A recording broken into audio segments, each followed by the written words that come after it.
Hello guys! Good morning! So, unang Misa de Gallo.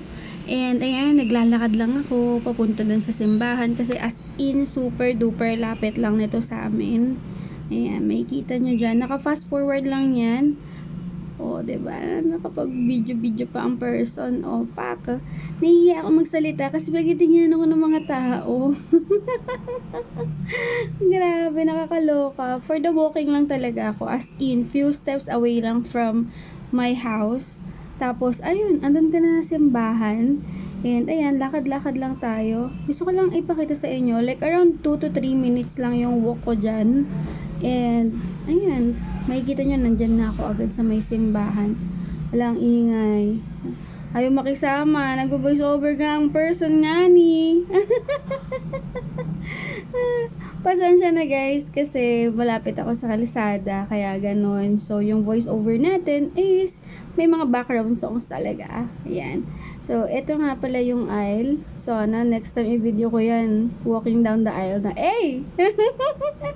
kaloka. So ayan. Pasok mo tayo simbahan. Quiet ang person pero naka-on pa yung video. Actually pagkitinginan nila ako dyan eh. Hindi ko alam kung dahil maganda ako or what. Dahil naka-camera. Ayan. Oh. Yung mga namimili para dun sa malamig. Ayan. Ako namili ako ng pwesto kasi para ma-videohan ko si Father. Ayan. So, ang ganda ng simbahan dito as in to the highest level. Tapos, ayan, magla-live din sila. So, perfect. 'Di ba? Amazing. Ama at ng Anak at ng Espiritu Santo. Amen. Ang pagpapala ng ating Panginoong Jesucristo, ang pag-ibig ng Diyos Ama, at ang pakikipagkaisa ng Espiritu Santo naway sumaiyong lahat. At sumaiyong rin. Mga kapatid, sinisimulan natin ngayon ang mga Misa de Gallo. Iniaalay natin sa mahal na Birheng Maria ang nalalabing siyam na araw ng ating paghahanda para sa pagdating ng pinanabikang nating Mesiyas. Sa kabila ng ating masayang paghahanda para sa darating na Pasko, inaanyayahan tayong magpakumbaba at magbalik loob sa Diyos. Harinaway maging karapat-dapat ang ating mga puso na maging sa kasaba ni Jesus. Mga kapatid, aminin natin ang ating mga kasalanan upang tayo maging marapat sa pagdiriwang ng banal na pagkakain na dudulot ng kapatawaran ng may kapal. Inaalin ko sa makapangyarihang Diyos at sa inyong mga kapatid na lubha at pagkasala sa isip, sa salita at sa gawa at sa aking pagkukulang. Kaya sinasamo ko sa mahal na Birhen Maria, sa lahat ng mga anghel at mga banal, at sa inyong mga kapatid na ako'y ipanalangin sa Panginoong ating Diyos. kaawaan tayo ng makapangyarihang Diyos, patawarin tayo sa ating mga kasalanan, at patnubayan tayo sa buhay na walang hanggan. Amen. Panginoon, kaawaan mo kami. Panginoon, kaawaan mo kami. Kristo, kaawaan mo kami. Kristo, kaawaan mo kami. Panginoon, kaawaan mo kami. Panginoon, kaawaan mo kami. Gloria in excelsis Deo. Sa amin ng Diyos, ang hantungan ng mga taong matuwid at tapat sa kanyang kalooban. Sila'y titipunin niya sa bahay dalanginan kasama ng lahat ng mga bansa. Pagbasa mula sa aklat ni Propeta Isaías. Ang sabi ng Panginoon sa kanyang bayan, ayon sa katarungan, at laging matuwid ang iyong gagawin. Ang pagliligtas ko hindi na magluluwa, ito ay darating. Ito'y mahayag sa inyong paningin. Mapalad ang taong gumagawa nito, at ang kanyang anak ng tao na tutuloy ito. Hinaganap niya ang marapat na gawin sa aking pamamahinga, ang gawang masama, ang kanyang sarili iniibig. Di dapat sabihin ng isang dayuhang nakipagkaisa sa bayan ng Diyos na siya'y hindi papayagan ng Panginoon na makisama sa pagsamba ng kanyang bayan. Ito naman ang sabi ng Panginoon sa mga dating dayuhan na ngayon kabilang sa kanyang bayan. Buong pusong naglilingkod sa Kanya, nangingilin sa araw ng pamamahinga at matapat nag-iingat sa Kanyang tipan. Dadalhin ko kayo sa Sion, sa aking banal na bundok. Ipadarama ko sa inyo ang kagalakan sa aking templo. Tatanggapin ko ang inyong mga handog at ang templo ko'y tatawagin bahay dalangin ng lahat ng bansa.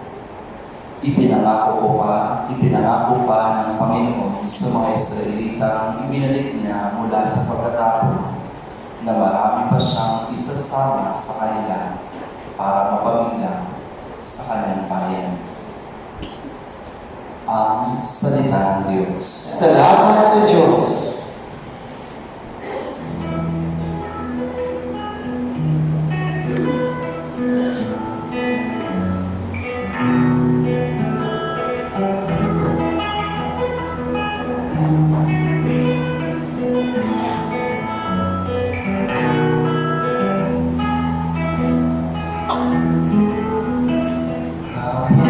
Ay maturi sa Salita ng Panginoon ayon kay San Juan. Papuri sa iyo, Panginoon.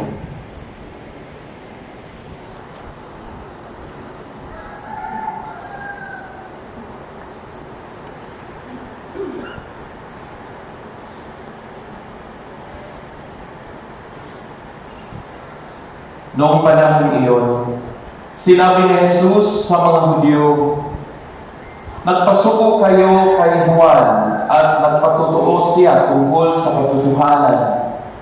Hindi sa kailangan ko ang patutuo ng tao. Sinasabi ko lamang ito para maligtas kayo." Si Juan ay parang malingas na ilaw na nagliliwanag noon at kayo'y sandaling nasiyahan sa kanyang liwanag. Ngunit may patutuo tungkol sa akin na higit na totoo pa sa totoo ni Juan. At ang gawang ipinagagawa sa akin ng aking Ama, at siya ko namang ginaganap. Yan ang nagpatutuo na ako'y sinugo niya. Ang mabuting balita ng Panginoon. Pinupuri ka namin, Panginoon Yesu Kristo.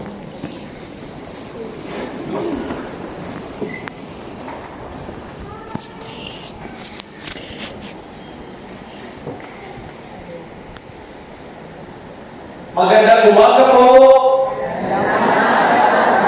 Kumusta po kayo? Buti naman. Masaya ba kayo? Sigurado? Ha? Sige, sabihin niyo sa katabi niyo, "Mahingi pa Pasko." Tingnan niyo kung anong mga reaksyon. Natutuwa o hindi? Okay. Unang araw ng ating Misa de Gallo. Sino sa atin ang gustong makabuo ng siyam na araw? Yan po nga. Lahat? Okay. Para i-check natin part 9 day na kung matupad na ba natin. Kasi, alam niyo, nakakatuwa, no? Ang dami. No? Sabi ko nga, kung ito ay every Sunday, ang ganda kaya mo ng ating simbahan. Ang ganda kaya ng lahat ng simbahan sa Pilipinas kasi sobrang dami talaga pa ni San Gallo. Ibig sabihin, tayong lahat ay excited na makarinig sa salita ng Diyos at gusto natin magpagpasalamat sa Diyos.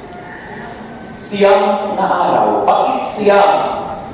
Dahil gusto natin samahan, kaya magpapansin ninyo, no? Alam niyo, tayo lang po sa buong mundo, tayo ng mga Pilipino, ang binigyan ng mahintulot ng ating ng simbahan, ng Vatikano, na magkaroon tayo nitong ibang celebration na siyam na araw. Of course, ngayon parang kumalat na sa buong mundo kasi ang mga Pilipino kalat na rin at dala-dala itong tradition. Kailan ba ito nagsisimula? Noong kapag 1600s pa.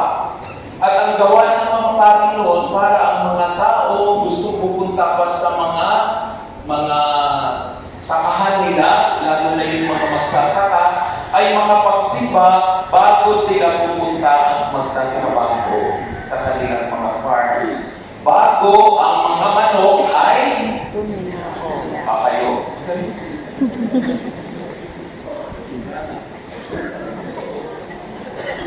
Lobat.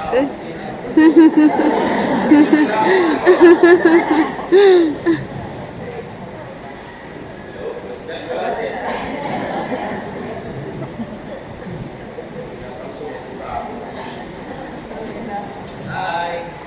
Hello. Okay lang sa inyo, sign language. Tumilao ka siya.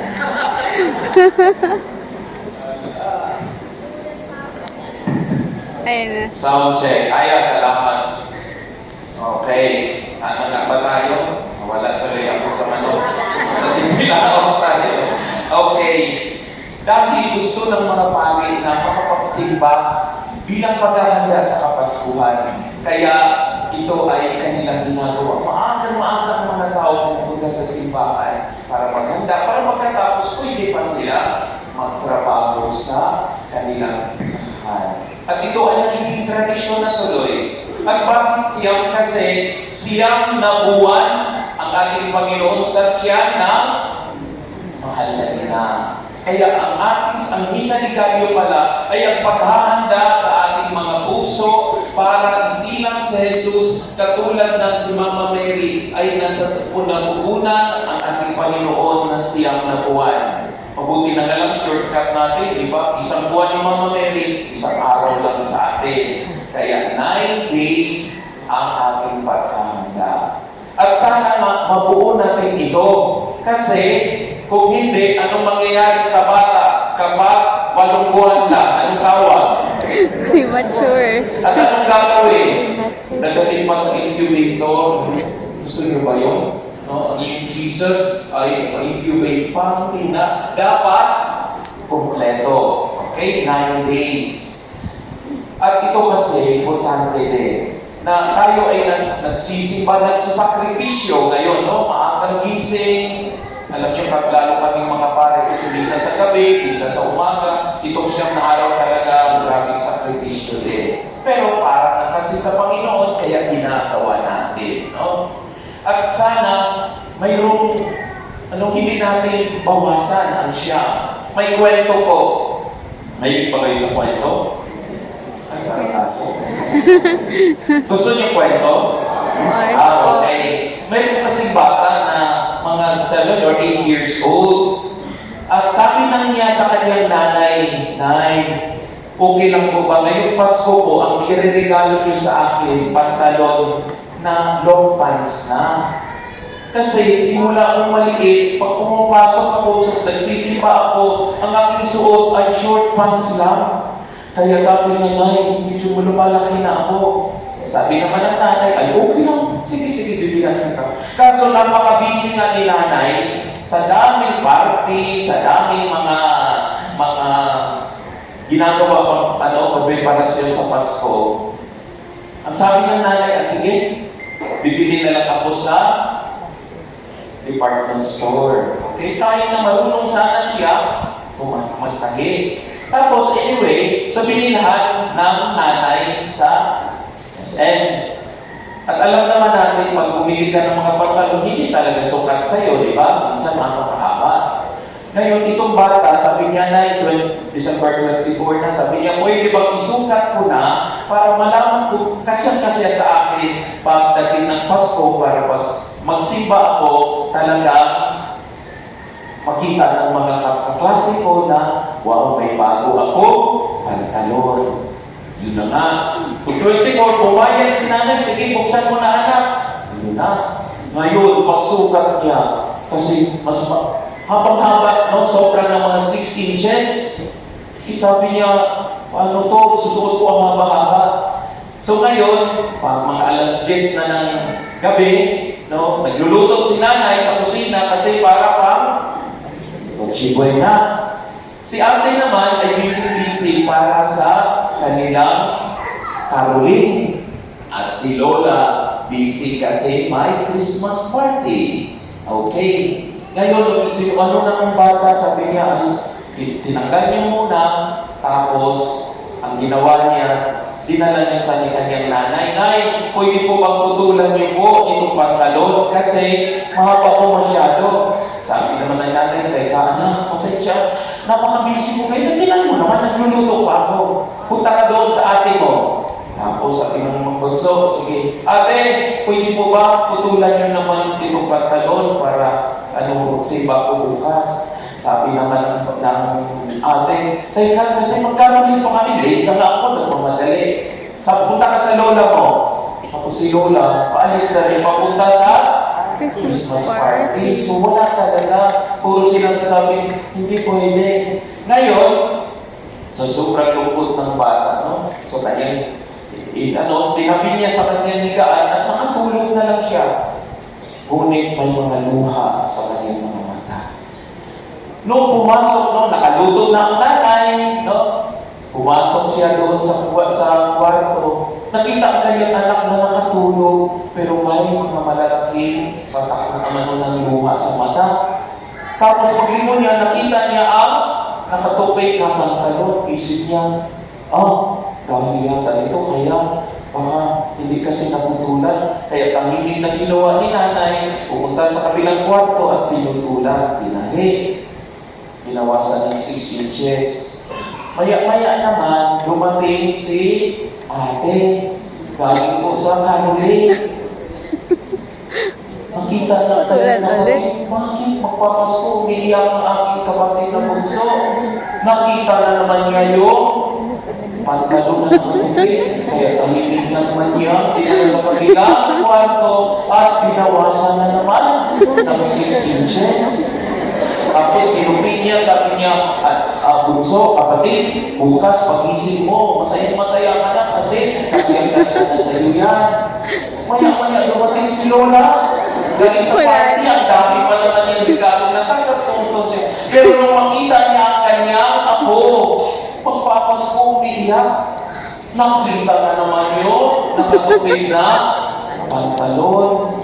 Tapos sabi ni Lola, sige na nga, so binala na naman niya, binawasan na naman na 6 inches.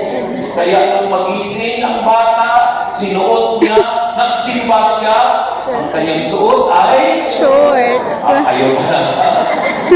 Bakit ko nakwento ito? Kasi minsan ganun tayo. Alam niyo ngayon itong ating nobinaryo ngayon, may purpose siya eh. Para sana si Jesus ay isilang sa ating puso.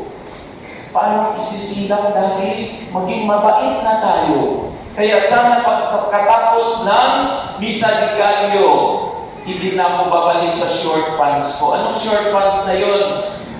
Sino sa atin ang kailangan mahabang pasensya?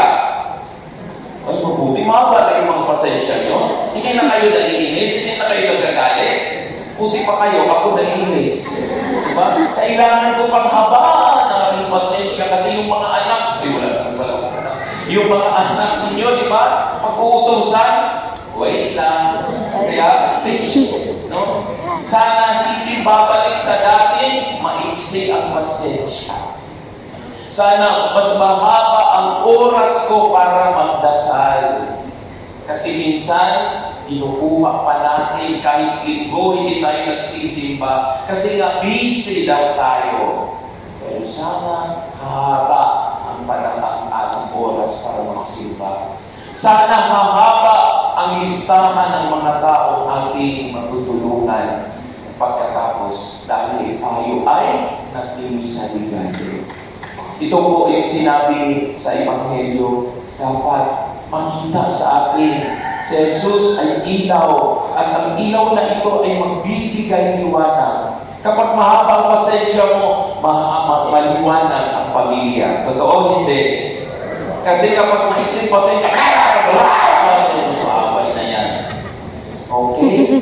Ganyan po. Sana mas mahaba na akong magdasal, Panginoon. Sana mas mahaba na ang listahan ng mga tao gusto kong tulungan, lalo-lalo na ang nangangailangan. Amen.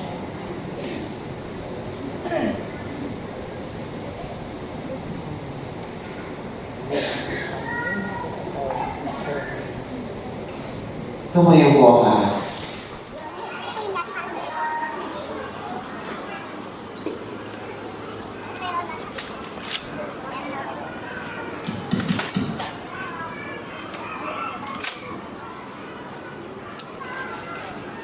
Gusto yung umusing ng gabi. Ano? Free coffee.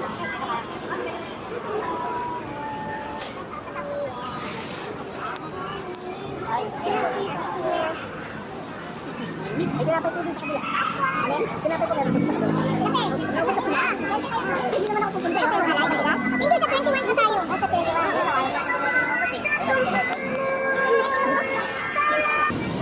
Walang free coffee and pandesal. Hindi na ako kumuha ng pandesal.